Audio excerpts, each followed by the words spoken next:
वालेकुम जी, welcome to MTR diaries. अभी लाहौर जलसा हुआ, ख़ान साहब का एक बड़ा कामयाब जलसा हुआ। मैंने उसके हवाले से भी कोई पोस्ट नहीं की। उसके बाद एक दो और मामलात हुए, वो क्या कहते हैं, वो हमारे मिफ्ता इस्माइल साहब का बयान आया, PTI एलामिया जारी हुआ, अब दो तीन मतलब सियासी कुछ चीज़ें हुई, लेकिन मैंने कोई रिएक्ट नहीं किया, ना मैंने कोई वीडियो, तो खैर मैं बहुत कम वैसे ही बनाता हूँ। स्टेटस भी मैंने इतना ख़ास नहीं किया क्योंकि मैं बहुत नाराज़ था ख़ान साहब से, सीधी सी बात है। देखें, जिससे मोहब्बत होती है फिर उस पर आपको मान भी होता है, और जिस पे आपको मान होता है उसी से आप नाराज़ भी हो सकते हो, शिकवे भी उससे होते हैं। नाराज़ था मैं, ये मतलब नहीं है कि अब मैं को अल्लाह माफ़ करे ख़ान साहब से मोहब्बत ख़त्म हो गया, नहीं, जस्ट एक नाराज़गी थी उनसे कि यार ये उनको काम नहीं करना चाहिए था।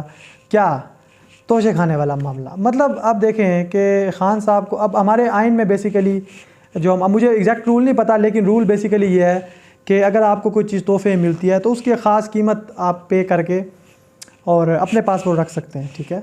और पुराने प्राइम मिनिस्टर्स का इस तरह के भी उनका रिकॉर्ड मौजूद है कि उन्हें जो गिफ्ट्स मिले उन्होंने कीमत नहीं पे की उतनी जितनी करनी चाहिए थी, और क्या कहते हैं, प्लस कुछ ने तो वैसे ही मुफ्ती रख ली, कुछ ने बहुत कम रखी, कुछ बहुत कम दी, यानी करोड़ों की चीज़ और थोड़े से लाख दे के जान छुड़ा ली, और कुछ लोगों ने दी नहीं बिल्कुल ही, तो वो तो खैर बहुत ही गलत चीज़ थी।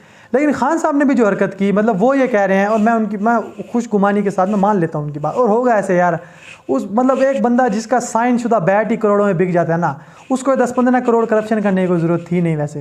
और प्राइम मिनिस्टर की कुर्सी के ऊपर बंदे को इस तरह की चीज़ जेब भी नहीं, और दूसरी बात उनकी क्रेडिबिलिटी के उनके मुखालिफिन भी मानते हैं कि यार बंदा ईमानदार नहीं है।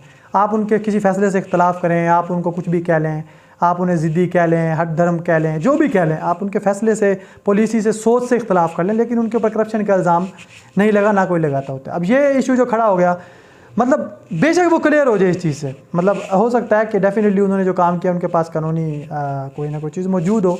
मतलब वो ये कह रहे हैं कि मैंने शायद वो जो आया था उसमें से मखसूस कीमत दे के जो बाकी बचा उसको मैंने बेच के जो है ना रोड बनवाया, चलो जो भी है मान लिया उन्होंने, ठीक किया होगा, उनकी जेब में नहीं गया होगा रुपया, मैं मान लेता हूँ।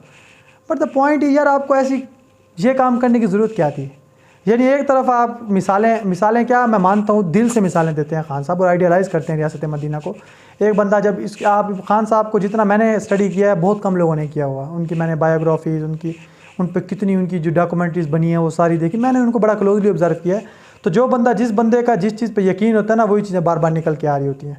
बंदा एक्टिंग ज़्यादा नहीं कर सकता। एक बंदा पिछले 30 साल से मुसलसल 40 साल से सेम बातें करता और वो एक्टिंग नहीं कर सकता।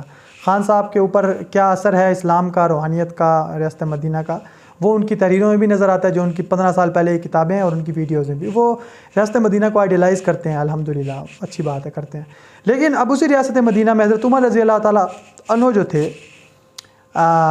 उनका एक गवर्नर था, उस गवर्नर को कुछ तोहफे मिले, उसने वो रख लिए। हज़रत उमर को शिकायत पहुँची, हज़रत उमर ने उसको बुलाया और पूछा, हाँ भाई तोहफे मिले थे? तो उसने कहा जी वो तो मुझे ज़ाती ऐसे तो मिले थे, यानी किसी ने मुझे भेजे थे तोहफे। हज़रत उमर ने कहा अच्छा। हज़रत उमर ने कहा अच्छा चलो मैं तेरे गवर्नरशिप से मजूल कर रहा हूँ, जाके अब तेरी ये ड्यूटी है, जाके ना वो फलाने जो है ना जानवर चराने पे लगा दिया। हज़रत उमर की तो आपको पता दबंग पर्सनैलिटी थी, उन्होंने जनाब लगा दिया, वो लग गए साहबी, ठीक है। कुछ अर्से बाद हज़रत उमर का गुजर हुआ ना, तो वो साहबी जानवर चरा रहे थे और साइड पर बैठे हुए थे, तो सादा से होलिये में सादा से उसमें बैठे हुए थे। तो हज़रत उमर ने कहा हाँ सुना, वो तोहफे मिला करते थे तुझे ज़ाती हैसियत में, आजकल मिल रहे हैं तोहफे? तो वो साहबी जो थे शर्मिंदगी से उनका सर झुक गया। मकसद कहने का कि आप जब बैठे होते हैं कुर्सी के ऊपर, आपको जो तोहफे मिल रहे होते हैं आपकी कुर्सी की वजह से मिल रहे होते हैं, आपको नहीं मिल रहे होते। चले आपको मिल भी रहे हों, मैं ये भी मानता हूँ ख़ान साहब की जिस तरह की पर्सनैलिटी है उनसे दुनिया के लीडर्स बहुत मुतासिर भी हुए हैं, कोई शक नहीं है। लेकिन आप एक कुर्सी पर बैठे हुए हैं, आपको एक गिफ्ट मिले, अल्लाह के बंदे आप उसको ख़जाने में जमा कराओ, जान छुड़ाओ। मैं इसके भी हक में नहीं हूँ कि आपको जो गिफ्ट मिले आप उसके बराबर कीमत दे के भी अपने पास रखो। आपको मिला है, आप एक प्रेसिडेंट सेट करें, आप एक मिसाल कायम करें, पूरी की पूरी चीज़ ख़जाने में जमा कराएं और आप बताएं कि ये देखो यार ये मिली थी, मैंने ख़जाने में जमा कर दिया। तकाज़ा भी यही है, आप लीडर हैं, लीडर मिसाल बनता होता है। बजाय उसके, मैं फिर वही कह रहा हूँ कि उन्होंने अपनी जगह हो सकता है ठीक किया हो, लेकिन वही बात है कि पता नहीं उनके मुशीर भी उनको नहीं बताते चीज़ें।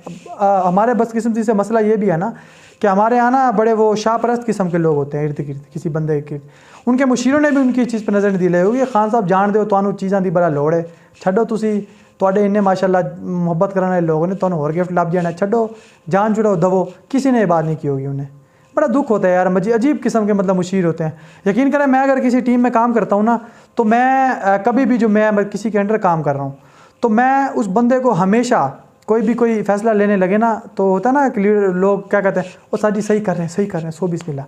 मैं हर मुमकिन तौर पे 1% भी उसमें झोल नज़र आ रहा हो ना, यकीन करें मैं उसको बढ़ा के बयान करता था, ताकि अगर कोई कमज़ोरी ओवरलुक हो रही है तो उसके ऊपर काम किया जा सके और किसी को बोलने का मौका ना दे। इसलिए मैं जिस टीम में भी अगर लगा हूँ तो मेरा जो जिसके अंडर में होता था वो सबसे पूछ के ना एंड में मेरे से पूछता था, भैया को एतराज़ तो नहीं है, क्योंकि उसको पता था कि ये छोटी चीज़ भी नहीं जाने देता, पकड़ लेता है। बंदे को इस तरह होना चाहिए, ठीक है। आप अगर एक बंदे के मुशीर हैं, मशवरा अमानत होता है, आप एक मुशीर हो, आप उसकी ज़रा सी अगर वो थोड़ी सी इस तरह का फिसलने लगा है या धक्का खाने लगा है, ठोकर खाने लगा है, जो मसला बन सकती है, आप उसको बताओ।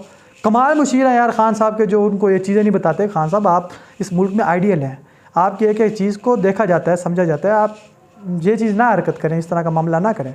अजीब पता नहीं मुशीर हैं यार, बड़ा मुझे दुख हुआ, मैं 3-4 दिन से बड़ा मायूस था यार कि खान साहब को ये चीज़ नहीं करनी चाहिए थी। खैर उनको शायद हो भी गया हो इसका एहसास, अगर ना हो तो अल्लाह करे उनको एहसास हो जाए और आइंदा वो इस चीज़ से इज्तनाब करें।